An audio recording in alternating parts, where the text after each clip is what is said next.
जहां असलियत और खौफ की लकीर मिट जाती है, वहां द एग्जॉर्सिस्ट का नया चैप्टर शुरू होता है। एंटनी मिलर एक एक्टर जो नशे से जूझ रहा है, जिसे एग्जॉर्सिस्ट मूवी के रीमेक में प्रीस्ट बनना है। लेकिन शूटिंग के दौरान ये मूवी कस्ट लगती है और अजीब घटनाएं घटने लगती हैं जब टोनी पोजेस्ड हो जाता है। क्या ये टोनी के पर्सनल लाइफ का डीमन है या उसे किसी असली शैतान ने पजेस किया है? और यही हम आज की इस कहानी में जानेंगे।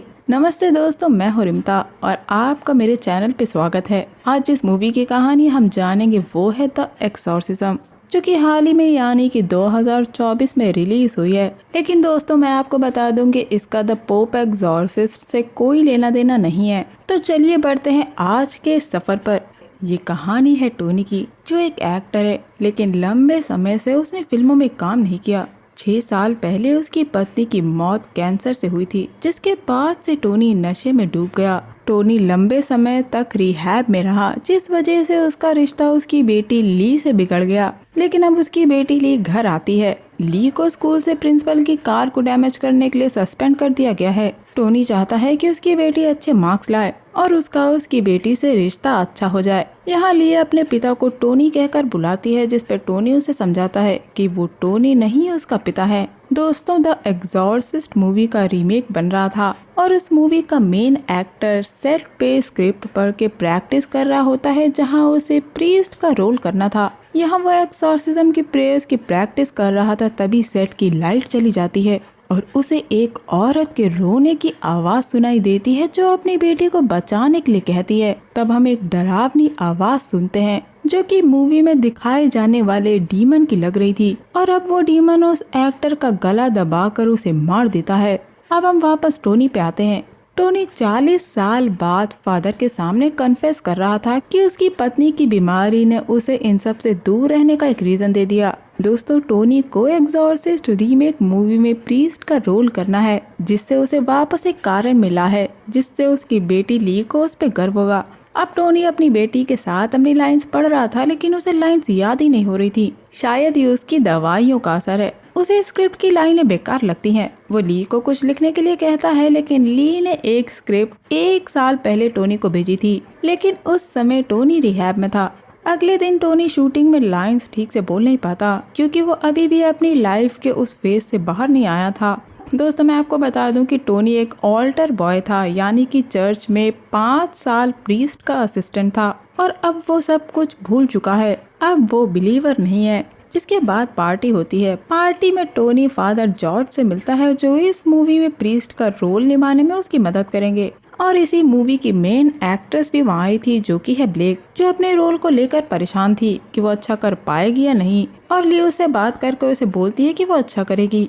दोस्तों, टोनी ने अपनी बेटी ली को अपना असिस्टेंट बना लिया है। वो उसके साथ सेट पे जाती है। यहाँ ली और ब्लेक की दोस्ती अच्छी हो जाती है, लेकिन टोनी के साथ अजीब चीजें होना शुरू हो जाती हैं। एक रात ली उसे खड़ा देखती है, मानो वो होश में ही नहीं था। तब ली उसके कंधे पे हाथ रखती है और वो एकदम से डर जाता है। ली का कहना है कि वो शायद नींद में चल रहा था, पर टोनी कहता है कि वो ठीक है।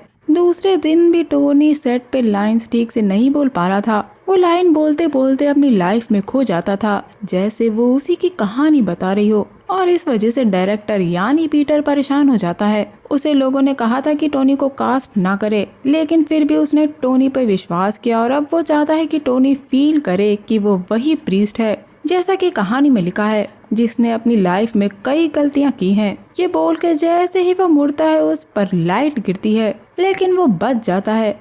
दोस्तों, टोनी के पास्ट का कुछ ऐसा हिस्सा है जो उसे आज भी परेशान करता है। रात में टोनी वापस ली के साथ एक्सॉर्सिज्म की लाइंस की प्रैक्टिस करता है, जिसे पढ़ते ही उसे अजीब सा महसूस होता है और वो रेस्ट करने चला जाता है। लेकिन वो बेसमेंट के पास बेसुध हालत में खड़ा था, और जब ली देखती है तो वहाँ उसे अपने पिता की चप्पल मिलती है। बेसमेंट में ली को लैटिन में कोई बोलता हुआ सुनाई देता है, जिसे वो फोन पर रिकॉर्ड कर लेती है, लेकिन एकदम से फोन नीचे गिर जाता है। अब नीचे जाने पे ली को टोनी बिना कपड़ों के खड़ा यूरिनेट करता दिखता है, जो पूरी तरह पजेस्ड हो चुका था, और एक पल बाद वो गायब हो जाता है। ली देखते है कि टोनी तो ऊपर खड़ा था। ये देखकर वो डर जाती है और टोनी के पोजेशन की शुरुआत हो गई थी। टोनी के शरीर पे काले निशान पड़ने लगे थे और उसका चेहरा शूटिंग में अजीब सा दिखने लगा था। अब ठीक से एक्टिंग ना कर पाने की वजह से टोनी वापस काफी शराब पीने लगा था। एक रात घर वापस आने पे ली को टोनी खून में सना दिखता है। टोनी के चेहरे और उंगलियों पर घाव थे जिसे कुछ याद नहीं था। उसका कहना है कि वो कोई नशा नहीं कर रहा है। इस बात को लेके ली टोनी से बहस करती है कि वो वापस सब बिगाड़ रहा है और अब वो यहाँ नहीं रहेगी। और एक ही चुटकी में टोनी का बिहेवियर बदल जाता है, मानो वो टोनी नहीं हो।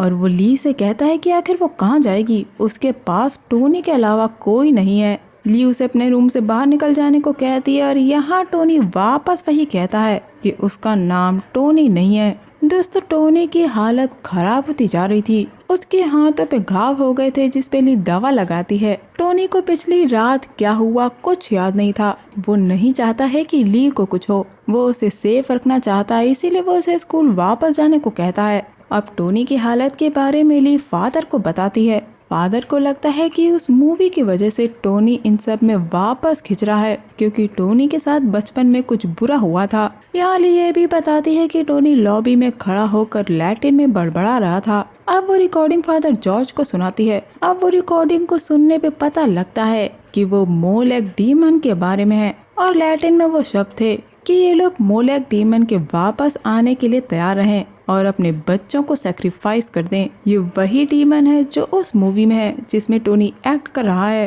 फादर का कहना है कि टोनी इसमें ज्यादा डूबता जा रहा है और इसका असर उस पे हो रहा है। यहाँ फादर उनकी हेल्प करने को कहता है। फादर जॉर्ज इन लोगों को प्रे करने को कहते हैं क्योंकि उन्होंने ऐसे केस को डील किया था और वो साइकोलॉजी के थ्रू इसका लॉजिकल एक्सप्लेनेशन देना चाहते थे। अगले दिन मूवी की शूटिंग होती है जहाँ टोनी को प्रेयर्स पढ़नी थी। दोस्तों, ये एक्सॉर्सिस्ट मूवी का वही सीन है जहाँ एक्सॉर्सिज्म होता है, लेकिन टोनी वो लाइंस पढ़ ही नहीं पाता। वो डीमन उसे रोक रहा था और पीटर टोनी पे गुस्सा होता है। अब टोनी वहाँ से बाहर आता है और हम देख सकते हैं कि उस पे पोजेशन का असर होने लगा था जब उसका शरीर मुड़ने लगता है और उसका शरीर पूरी तरह पीछे की तरफ मुड़ जाता है। और ऐसा एक बार नहीं होता और वो डीमन उसका शरीर पीछे की तरफ बार बार मोड़ रहा था। ये देखकर सेट पे सभी हैरान रह जाते हैं। तभी लाइट्स ऑफ होती हैं और टोनी सामने बैठा था जो टेबल पे सर लगातार मारे जा रहा था। अब इस हादसे के बाद पीटर उस मूवी के एक मेन एक्टर जो को मेन रोल करने के लिए कहता है। अब वो टोनी को नहीं चाहता था, जिस पे जो मान जाता है। अब जो रात में सेट पर अपने रोल के लिए प्रैक्टिस करता है, तभी टोनी शीशा तोड़ के उसका गला दबाकर उसे मार देता है क्योंकि टोनी उस डीमन से पजेस था। अब अगले दिन जो के मरने की खबर ब्लेक ली को देती है जो ली के ही घर में थी। दोस्तों, टोनी अब अपनी दवा नहीं ले रहा था। वो दवा को मुंह से निकाल के फेंक देता है जो ली ने उसे दी थी। अब वो ली के रूम में ब्लेक और ली को किस करता देखता है और तभी जोर की आवाज होती है। ली को टोनी बुरी हालत में मिलता है और एक पल बाद वो सामने बैठा था जो ली से बुरी बातें करता है और उसे एक तरफ फेंक देता है। वो ली को वापस ब्लेक को किस करने को बोलता है और ली के मुंह को चाटने लगता है। तभी ब्लेक को उसके सिर पर मारती है। अब टोनी खिड़की की तरफ जाता है और नीचे गिर जाता है, लेकिन देखने पे वहाँ कोई नहीं था। अब फादर जॉर्ज उस डीमन के बारे में पढ़ते हैं और यहाँ ये साफ पता चलता है कि ये सिचुएशन उतनी भी मामूली नहीं है। अब ली के पास फादर जॉर्ज के अलावा कोई भी आशा नहीं थी और ली फादर जॉर्ज से बात करती है। फादर जॉर्ज ली से कहते हैं कि वो टोनी को बचा लेंगे। ये बताने के बाद वो सेट के कोल्ड रूम में जाते हैं। तभी अंधेरा हो जाता है और ली फादर और ब्लेक को ढूंढने लगती है जो उसके साथ यहाँ आए थे। सेट के एक रूम में जाने पे उसे फादर की बुक मिलती है जिसे उठाने पे उसके पीछे खड़ा था टोनी और उसे वहाँ ब्लेक और फादर भी दिखते हैं जिन्हें होश नहीं था। उस डीमन ने उन्हें अनकॉन्शियस कर दिया था। अब ली फादर की बुक से प्रेयर्स पढ़ना शुरू करती है, लेकिन टोनी के अंदर वो डीमन कहता है कि जिससे वो प्रे कर रही है उसे तो उस पे विश्वास ही नहीं है और वो कई बार ये प्रेयर्स सुन चुका है। ली उस डीमन से अपने पिता को छोड़ने के लिए कहती है, पर डीमन कहता है कि टोनी तो सालों पहले मर चुका था। डीमन यहाँ कहता है कि टोनी चाहता ही नहीं था कि ली कभी पैदा हो वो जानता था कि ली अपने पिता से नफरत करती है और इसी का वो फायदा उठाना चाहता था और अब ली उसे बचाने की कोशिश ना करे क्योंकि वो भी जानती है कि उसका पिता बेकार है। लेकिन ली प्रेयर्स पढ़ रही थी, तभी डीमन ली को गला पकड़कर हवा में उठा देता है और इस बीच ली उसके माथे पे क्रॉस रख देती है जिससे वो दूर चला जाता है। और तभी फादर और ब्लेक होश में आते हैं। अब ये लोग टोनी को जगाने की कोशिश करते हैं क्योंकि वो अपने अंदर कैद हो चुका था, लेकिन डीमन टोनी पे हावी हो चुका था। अब फादर ली और ब्लेक से कहते हैं कि सही समय आने पे ये लोग भाग जाएं और अब फादर डीमन से कहते हैं कि वो उन्हें ले ले और वो फादर के सीने पे हाथ रखता है, जिसके बाद डीमन फादर को पजेस कर लेता है। दोस्तों यहाँ हम टोनी के बचपन की झलक को देखते हैं। दोस्तों बचपन में जिस प्रीस्ट का टोनी असिस्टेंट था वो प्रीस्ट उसे अब्यूज करता था, जिसके बारे में टोनी आज तक सोचता रहा। और दोस्तों अब टोनी को छोड़कर डीमन ने फादर को पजेस कर लिया था, लेकिन टोनी फादर को बचाना चाहता था और उन्हें बचाने के लिए टोनी प्रेयर्स पढ़ता है। टोनी जब प्रेयर्स पढ़ रहा होता है तो बाइबल जल जाती है। टोनी समझ गया था कि उसे प्रेयर्स विश्वास के साथ पढ़नी होंगी, इसलिए ब्लेक, ली और टोनी पूरे विश्वास के साथ प्रेयर्स पढ़ना शुरू करते हैं क्योंकि वो प्रीस्ट का असिस्टेंट रह चुका था। प्रेयर्स पढ़ते ही फादर तड़पना शुरू कर देता है और बेहोश हो जाता है, लेकिन दूसरे ही पल वो वापस उठता है और टोनी को एक तरफ फेंक देता है। तब टोनी अपनी बेटी से कहता है कि वो उसे बहुत प्यार करता है।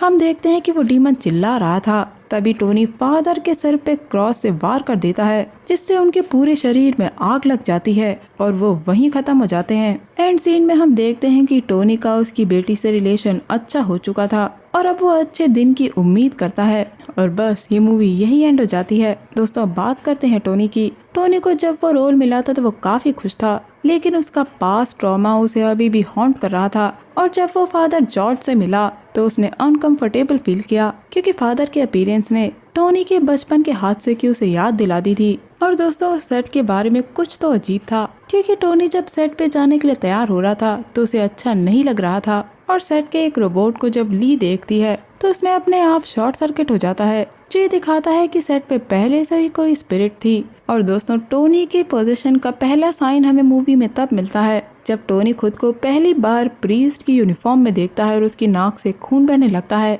और इसके बाद से उसका बिहेवियर चेंज होना शुरू हो गया था। दोस्तों जब टोनी खिड़की से गिरा था तो उसकी बॉडी के साथ क्या हुआ ये मूवी में ठीक से बताया नहीं गया है।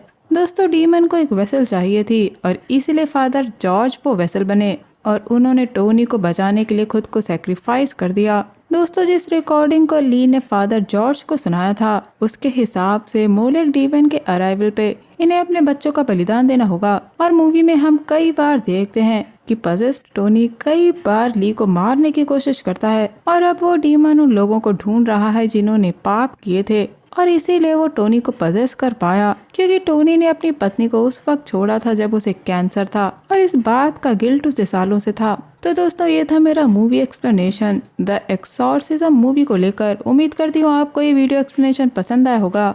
अगर आपको ये वीडियो पसंद आए तो मेरे चैनल को लाइक, शेयर और सब्सक्राइब जरूर करिएगा। मैं मिलूंगी आपसे अगले वीडियो में, तब तक के लिए अपना बहुत ख्याल रखिए। Stay safe, keep hunting and lots of love.